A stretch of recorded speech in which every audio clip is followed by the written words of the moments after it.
something which deeply influenced my writing. Oh, really? Yeah, absolutely. How could this man sing conversational American?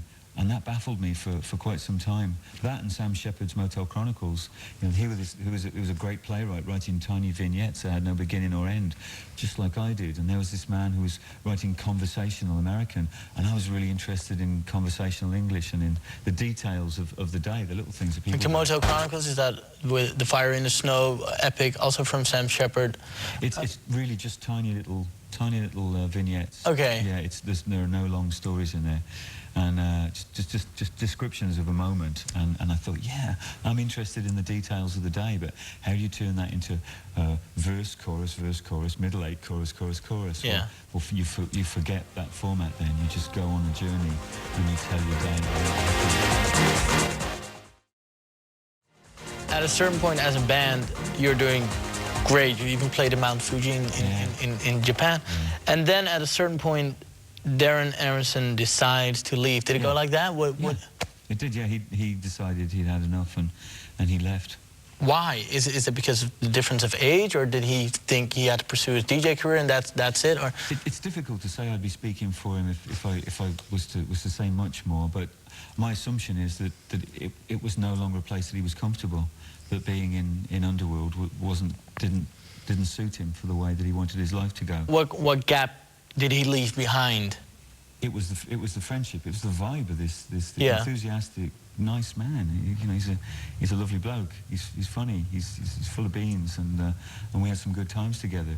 And that was the main thing. Besides that, he introduced us to nice hotels. Okay. And traveling really well. You know, the life of a DJ is a lot nicer than the life of a rock and roll band. And we were kind of like... They were always in the 5-star hotels, and you were always in the tour bus. Yeah, absolutely. So we're like, wow, this is cool. So the Darren Emerson legacy is that we stay in really nice hotels now. That's good. That's a very good legacy. So thank you, Darren. It's a fantastic legacy. Okay, so then did you take a while off, like your 4th album set, or? No. When Darren left, Rick was already in the middle of making the Everything DVD. And interesting that Darren had chosen that time, but we'd already committed to touring, so we were like, back out again.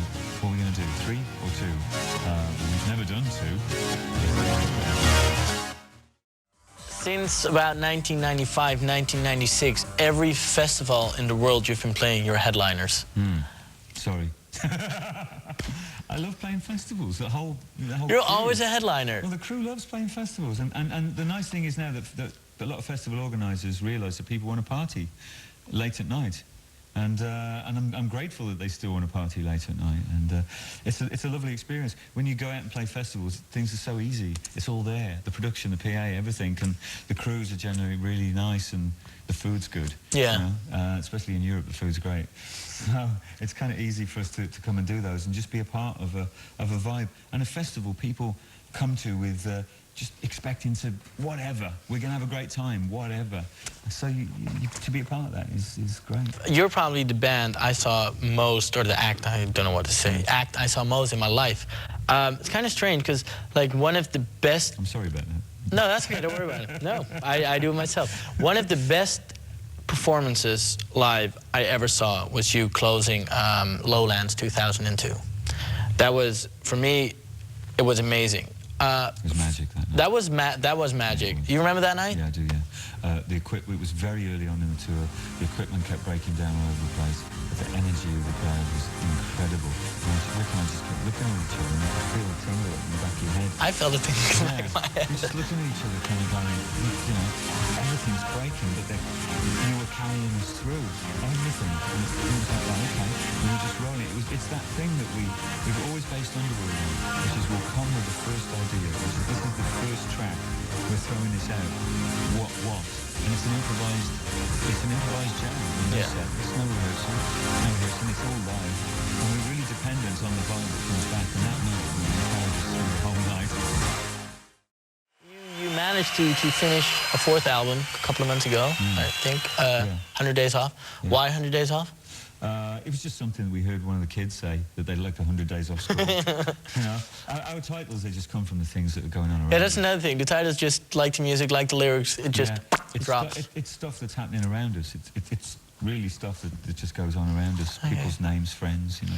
I was wondering, because since you're a multi-platinum selling artist, when you're making an album, because you never started out being an album-making band, but like a performing band, but nowadays, when you're making an album, do you think of the fact that people are going to want to listen to it on the radio? Do you think of the fact that people are going to want to listen to it in the car? No. Is it? No. When we get to start making a record, Rick says the same thing he said ever since we started setting stuff Toughest in the Influence, and that's forget Underworld. And that's great. Forget Underworld, forget we're a live band. Just get in the studio and let's just make stuff. And let's see what happens.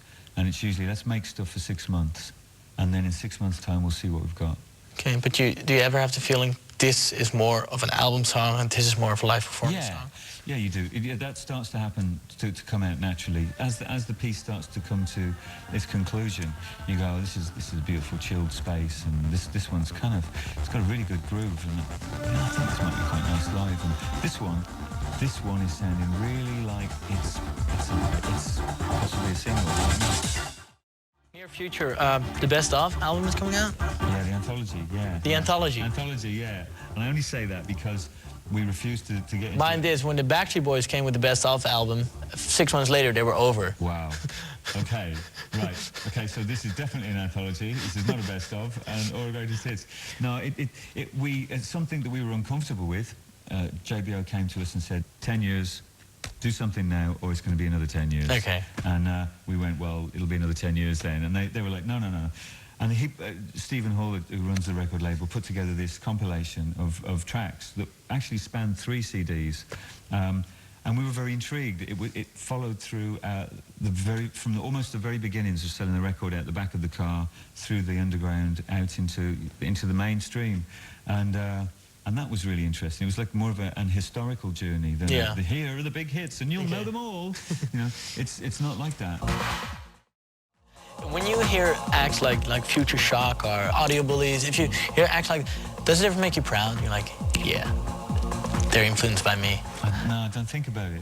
You don't think about it? No, just because I think if I start thinking like that, I'll be back trying to be a pop star again. It's just like, what's nice is that people are making music that's kicking us up the ass. It's like when we heard the Stanton Warriors mix album a couple of years ago, it just freaked us out because it was just so good, and it was that they were so into their instruments, and we were like, God, we better be a lot better than we are. And that's really important, that fresh blood is coming along to kind of push us, or push us out the way. That's the way it should be. Is there going to be another anthology in another 10 years? Who knows? Who knows? For the first time in our existence, we're talking about 10 years. I think there have been periods of our history where we've been talking about just getting through the week. But let's see. We want to make this next record. We've got 2 more shows in Japan to do, and then that's it. We've been on tour since May 2002. It's the longest tour we've done in our lives. And so things are boding well for a future. You know, we like touring. We like each other, kind of. And that's enough. Thank you very much. Thanks, man.